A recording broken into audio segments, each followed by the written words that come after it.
Y la vitamina B12 o cianocobalamina interviene en la síntesis de ADN y ARN, en la formación de eritrocitos, en la función de células nerviosas. Sus fuentes principales son las carnes rojas y su deficiencia produce anemia megaloblástica, alteraciones del sistema nervioso central, temblores involuntarios, ardor en la lengua y pérdida de peso. Todas las personas que tienen dietas vegetarianas pues van a tener deficiencia de vitamina B12. Entonces, como hemos visto, todas las vitaminas del complejo B van a actuar en el metabolismo, tanto de los lípidos, carbohidratos, proteínas y ácidos nucleicos. La mayoría de deficiencias son inespecíficas, ¿no? Con algunas excepciones, bueno, la vitamina D que produce raquitismo, la vitamina K que produce hemorragias, pero todas las demás van a producir alteraciones del sistema nervioso central, depresión, anemia. Entonces, por eso es que cuando vemos a los niños así un poco decaídos, se les indica vitaminas para cubrir alguna deficiencia. Sin embargo, una dieta balanceada no necesita un aporte de vitaminas. Luego tenemos otras moléculas también en el organismo que se conocen con el nombre de falsas vitaminas. Son moléculas de acción similar, ¿no?, a las vitaminas. También son coenzimas, participan en algunas funciones importantes, pero la diferencia es que el organismo sí las puede sintetizar. En cambio, las vitaminas, como sabemos, no son sintetizadas por el organismo. Tenemos dentro de estas moléculas al inositol, la colina y el ácido fólico. El inositol forma parte del complejo B y también forma parte de los fosfolípidos. La colina es un componente también del complejo B, tiene funciones en el sistema lipídico y es sintetizado en el intestino delgado por interacción de la vitamina B12 y el ácido fólico. Y el ácido fólico, junto con la vitamina B12, participa en la síntesis del ADN. Por eso que las personas que tienen deficiencia de vitamina B12 y ácido fólico pueden hacer demencia. Y además es imprescindible en los procesos de división y multiplicación celular, especialmente en el embrión y en el feto. Por eso es que todas las mujeres que están en edad fértil y que pretenden tener hijos, se les recomienda consumir, ¿no?, adicionalmente ácido fólico para prevenir las lesiones del tubo neural, especialmente el mielomeningocele, ¿no?, esas lesiones, entonces, por la deficiencia de ácido fólico. A ver, veamos. ¿Cuál de las siguientes afirmaciones con respecto a la vitamina A es cierta? Tiene un alto poder oxidante, es inhibidor del citocromo P450, los carotenoides deben transformarse a retinol en el hígado para ser activos, probable papel protector en cánceres epiteliales. C y D son ciertas.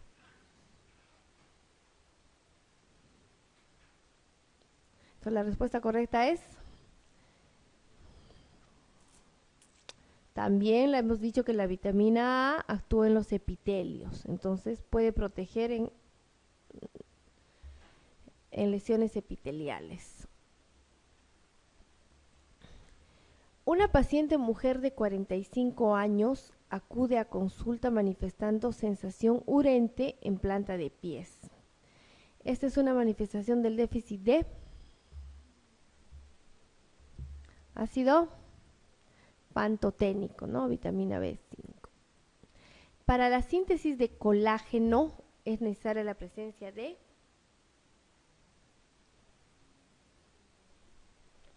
vitamina C.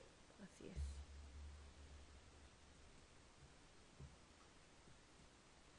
¿Cuál es la función principal de la vitamina E? Antioxidante. La triada de dermatitis, diarrea y trastornos mentales se debe a la deficiencia de vitamina B3 o sustancia PP, ¿no? Todos los casos que se citan a continuación pueden cursar con déficit de riboflavina, excepto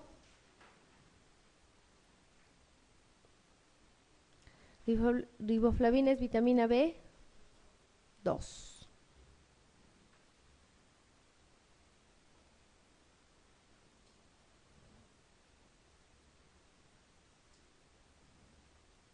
Igual creen ustedes que no habría deficiencia de vitamina B, no hay alteraciones complejas. ¿Un alcohólico crónico? Sí. Sepsis, 72 años, también, ¿no? Hipertiroidismo, también, porque eso acelera el metabolismo. Diabetes, no habla más de la diabetes, solamente nos dice diabetes.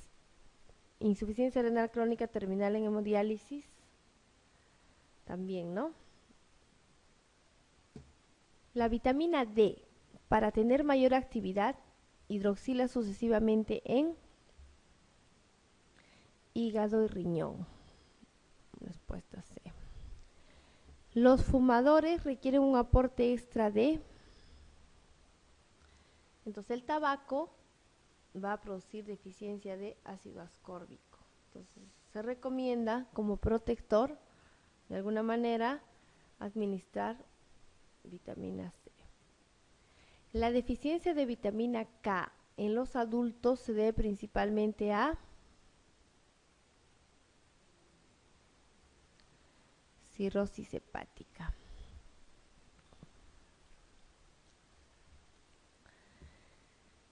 Paciente de 43 años de edad con hábito enólico muy importante, ¿no? Más de 150 gramos al día. Este ha ido a urgencias por ser hallado inconsciente tras una ingesta aguda de alcohol. A la exploración destacan hemorragias perifoliculares, púrpura y equimosis en las extremidades y pérdida de dientes. ¿Cuál de los siguientes déficits vitamínicos es más probable?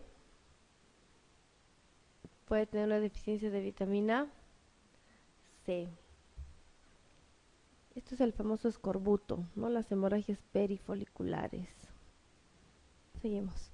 Las alteraciones electrolíticas más importantes, ¿no? Son entre el sodio y el potasio, ¿no? Recordemos que el sodio es la principal molécula extracelular y el potasio es el principal electrolito intracelular, ¿no? Las concentraciones normales de sodio en la sangre son de 135 a 145 milimoles o miliequivalentes por litro.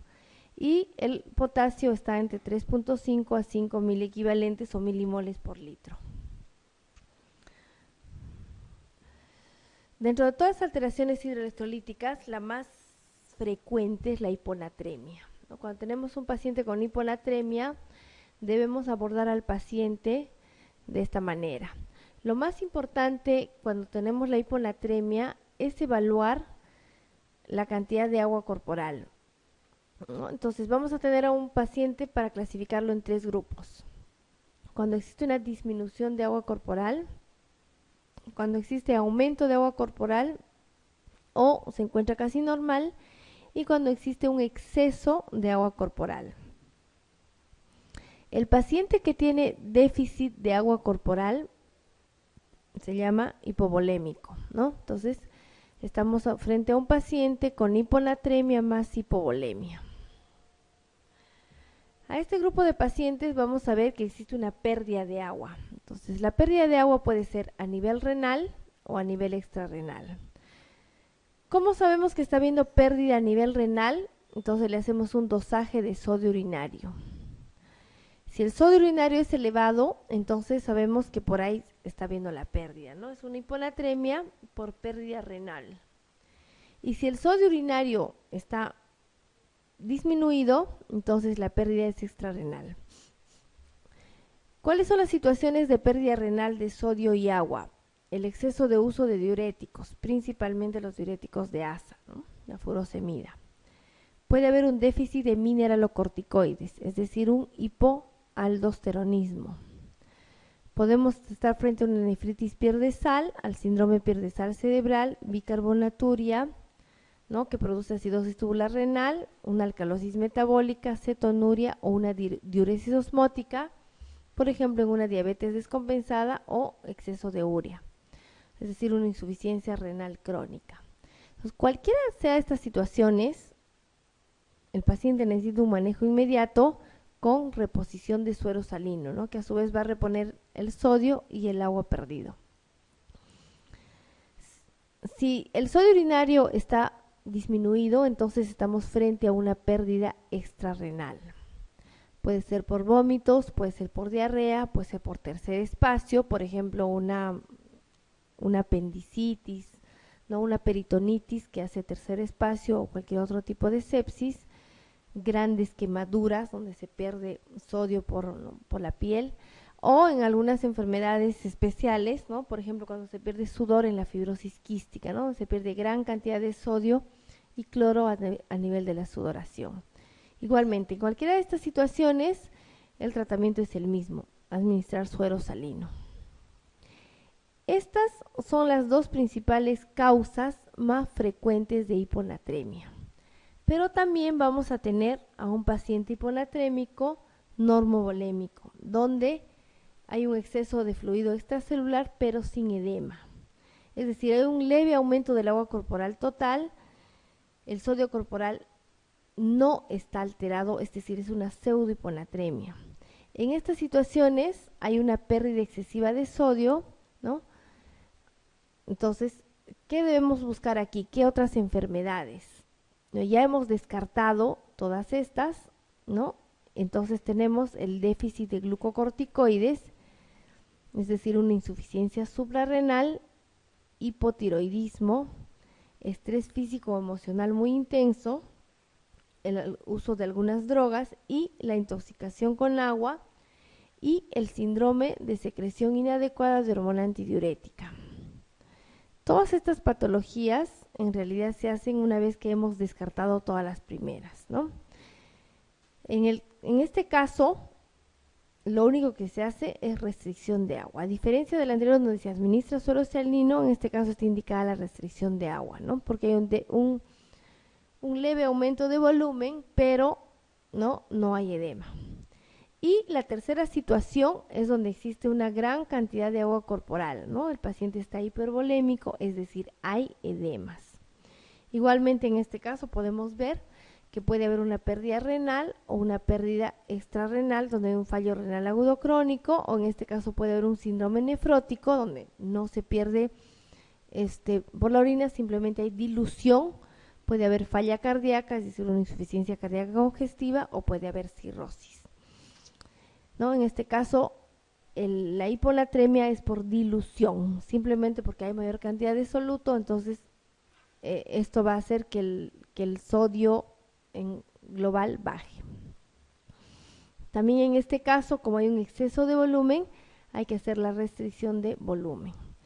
Entonces, cuando tenemos la hiponatremia, siempre tenemos que ponerlo en las tres posiciones para ir haciendo el descarte. Muchas veces no se puede encontrar fácilmente la causa de hiponatremias, entonces hay que ir evaluando cada una de las situaciones. Generalmente lo más difícil de diagnosticar es el CIHAT, porque es un diagnóstico casi por exclusión de todas estas otras patologías. Entonces el CIHAT viene a ser la secreción inadecuada de hormona antidiurética. Inadecuadamente alta, para que no se olviden, porque va a producir mayor cantidad de hormona antidiurética, ¿no? De lo normal. Entonces ya sabemos, esto ya lo hemos visto hace poco, la hormona antidiurética se produce en el hipotálamo y se almacena en la neurohipófisis. Entonces se va a presentar la siguiente fisiopatología, ¿no? Si la hormona antidiurética aumenta, eso va a hacer que el volumen urinario se reabsorba con mayor cantidad, ¿no? Entonces, por lo tanto, el volumen urinario disminuye. Esto hace que el volumen plasmático aumente. Si aumenta el volumen plasmático, entonces los niveles de sodio van a disminuir, ¿no? Esto es lo que se llama el CIHAT. Y la diabetes insípida es exactamente lo contrario, ¿no? En lo cual existe una disminución de hormona antidiurética y por lo tanto el sodio plasmático aumenta. ¿Cuáles son las causas del CIHAT? Cualquier tumor o neoplasia cerebral, enfermedades pulmonares como tuberculosis, absceso de pulmones, neumonías, asma y neoplasias, el uso de algunos fármacos como la nicotina, cloropropamida, carbamazepina, fármacos antidepresivos y algunos fármacos utilizados en el cáncer. Todos estos fármacos van a liberar mayor cantidad de hormona antidiurética. Luego, enfermedades neurológicas como síndrome de Guillain-Barré, esclerosis múltiple o meningitis y traumatismos cráneoencefálicos. Entonces, Cualquiera de estas situaciones puede producir un aumento en los niveles de hormona antidiurética. El diagnóstico del CIJAD se hace por exclusión, es decir, tengo que estar frente a un paciente en el cual no existe tercer espacio ni hipovolemia. Eso quiere decir que no debe existir edemas, ¿no? Ni deshidratación. Luego, tengo que descartar las otras causas de hiponatremia normovolémica, como la insuficiencia suprarrenal, el hipotiroidismo y el uso de diuréticos tiacídicos. Y la osmolaridad plasmática debe estar disminuida. Obviamente, si hay hiponatremia, la osmolaridad plasmática está disminuida y la osmolaridad urinaria está elevada, ¿no? Es decir, el sodio urinario tiene que estar elevado. Entonces, estos son los parámetros de diagnósticos del CIJAD. Pero siempre el diagnóstico de CIJAD se hace por exclusión. Y una buena causa de hiponatremia después de la deshidratación es causada por CIJAD, sobre todo en pacientes ancianos, en los cuales no hay deshidratación crónica, no se puede hacer un diagnóstico muy preciso de si toman o no algunos fármacos que pueden estar produciendo hiponatremia. Entonces, ¿cuál es el tratamiento? Si la hiponatremia es leve y asintomática, es decir, está más de 120 miliequivalentes por litro, hay que tratar la causa, ¿no? Por ejemplo, restringir diuréticos o mejorar la administración de sodio, que son las principales causas. Si es una hiponatremia hipervolémica, entonces el tratamiento simplemente restringir agua. Y si estamos frente al CIJAD, hay que utilizar también la restricción hídrica y se puede utilizar la demeclociclina, que es un derivado de la tetraciclina, para poder disminuir los niveles de hormona antidiurética. Cuando existen síntomas de intoxicación acuosa que se caracteriza por convulsiones o el sodio está menos de 115 miliequivalentes por litro, se recomienda la reposición lenta para evitar la mielinolisis pontina central, ¿no? Es decir, la destrucción de las neuronas del puente. Entonces, ¿por qué? Porque esto puede producir un accidente cerebrovascular o puede producir demencia en los pacientes. La hipernatremia, ¿no?, se define por el aumento de sodio por encima de 150 miliequivalentes por litro. Y se puede dar por dos causas. O existe pérdida de agua libre o existe ganancia excesiva de solutos. Entonces, cuando tenemos una hipernatremia, tenemos que buscar las dos causas, ¿no? ¿Cuándo se puede perder agua libre?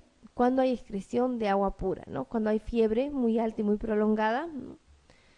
Por la evaporación se pierde agua libre, o cuando hay hiperventilación, un paciente con neumonía, un paciente asmático, con acidosis, etcétera, o en la diabetes insípida, ¿no?, donde existe deficiencia de hormona antidiurética, ¿no?, donde se pierde gran cantidad de agua a nivel renal. O pérdidas de líquido hipotónico, ¿no? Por ejemplo, líquidos gastrointestinales, por ejemplo, cuando hay fístulas, ¿no?, a volumen alto, se pierde gran cantidad de líquido hipotónico. O en las quemaduras, ¿no?, donde hay poca pérdida de sodio. Y la diuresis osmótica, ¿no? La diuresis osmótica, por ejemplo, se da en pacientes que tienen descompensaciones de la diabetes, ¿no?, en el coma hiperosmolar, la cetoacidosis diabética. Y la otra causa de hipernatremia es cuando hay ganancia excesiva de solutos, ¿no? Es decir, hay mayor cantidad de sodio. Especialmente esto se da en forma iatrogénica, ¿no? Por ejemplo, cuando el paciente está utilizando nutrición parenteral total y utilizamos fórmulas hipertónicas. O lo otro es cuando hay sobrecarga intravenosa de soluciones hipertónicas. Le damos el cloruro de sodio a mayor concentración de lo normal. Entonces, en este caso hay mayor cantidad de sodio, que es el principal soluto. En este caso hay pérdida excesiva de agua libre, por lo tanto se concentra y aumenta el sodio. ¿Cuál es el tratamiento en este caso? Primero corregir la causa, ¿no? Evitar las soluciones hipertónicas, ¿no? Por ejemplo, si estamos frente a una diuresis osmótica, una diabetes insípida, hay que corregir la causa. Y lo otro es la reposición de agua. Si el paciente está consciente, lo mejor es la vía oral, ¿no? Y si es que la tolera. O si no, utilizar la vía endovenosa, utilizando soluciones que no tengan sodio, por ejemplo la dextrosa, soluciones coloides o soluciones salinas normales si el paciente está en shock. Y hay que hacer la corrección lenta para evitar el edema cerebral, porque si le damos agua en grandes volúmenes vamos a producir edema cerebral. ¿Cómo se calcula el déficit de agua libre? ¿No? Es el agua corporal total por el sodio plasmático, el sodio actual, sobre 140 menos 1. El agua corporal total se calcula el peso por 0.6. Entonces de ahí sale el agua corporal total, luego aplicamos la fórmula y más o menos suelen salir 8 o 9 litros y hay que corregirlo. La mitad se debe corregir en las primeras 8 horas y la otra mitad en las siguientes 16 horas. Más o menos en 24 horas se debe administrar el agua libre, no hay que administrar muy rápidamente. Luego tenemos a la hipopotasemia, ¿no? Que se define por los niveles de potasio menos de 3.5 miliequivalentes por litro. Las causas son déficit en la ingesta o pérdidas excesivas, ¿no? Las pérdidas excesivas pueden ser digestivas, por ejemplo, vómitos, diarrea, cutáneas, excesiva sudoración o renales, ¿no? Por ejemplo, en los síndromes de Bartter y Lidle, donde existen alteraciones en las bombas de sodio-potasio, también se puede perder gran cantidad de potasio. Luego, la entrada de potasio al espacio intracelular, por ejemplo, en el estrés, en la secreción de insulina, la deficiencia de cortisol, las catecolaminas y acidosis. Y los fármacos como la furosemida y el salbutamol. Todos estos fármacos, en la furosemida va a aumentar la eliminación de potasio a nivel renal y el salbutamol va a favorecer la entrada de potasio al intracelular. Entonces, en cualquiera de estas situaciones puede haber hipopotasemia. Clínicamente, la hipopotasemia se caracteriza porque hay debilidad muscular y puede llegar hasta el hilio paralítico, ¿no? Es decir, que los músculos intestinales están bloqueados, no funcionan. Luego puede haber arritmias, puede haber alcalosis metabólica hipoclorémica. Y electrocardiográficamente se puede observar, en primer lugar, la depresión del segmento ST. Luego, la onda T va a ser de bajo voltaje. Y puede aparecer la onda U, que es una onda patológica, ¿no? Que está ubicada después de la onda T. Y finalmente, si la hipopotasemia es muy intensa, puede haber un alargamiento del segmento PR.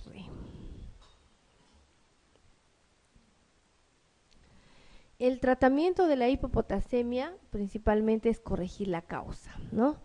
Por ejemplo, disminuir los diuréticos de asa o administrar los ahorradores de potasio, como la espironolactona. Si el potasio está a menos de 3 miliequivalentes, hay que reponer entre 20 a 80 miliequivalentes por día vía endovenosa. Cada ampolla de potasio, de cloruro de potasio, tiene 20 miliequivalentes. Entonces se recomienda administrar de 1 a 4 ampollas, ¿no? Durante el día. Y hay que evitar las soluciones muy concentradas y se debe realizar siempre con monitorización cardíaca para evitar llegar a la hiperpotasemia y producir un paro cardíaco. Siempre se recomienda administrar potasio por vía central porque puede producir alteración a nivel de las venas. Y es importante corregir la hipomagnesemia, porque cuando hay hipomagnesemia, ¿no? Debido a que el magnesio va a jalar más potasio al intracelular, no se va a corregir adecuadamente la hipopotasemia. La hiperpotasemia se va a dar por disminución en la eliminación renal, por ejemplo, en insuficiencia renal, alteraciones tubulares o hipoaldosteronismo. Entonces, puede haber la disminución en la eliminación renal o puede haber un aumento en la entrada. Por ejemplo, una ingesta aumentada o el exceso de transfusiones o los estados catabólicos, ¿no? Por ejemplo, el lisis muscular. Por ejemplo, cuando hay un paciente politraumatizado severo, entonces puede haber una gran lisis muscular, una destrucción de las células musculares que van a liberar potasio al extracelular. O puede haber alteraciones en su distribución, ¿no? Puede ser por acidosis metabólica, deficiencia de insulina, parálisis familiar periódica hipercalémica o el uso de fármacos como AINES, IECA, succinilcolina, agonistas beta-adrenérgicos o trianterene cuando se utilizan en dosis muy altas o en pacientes que tienen insuficiencia renal.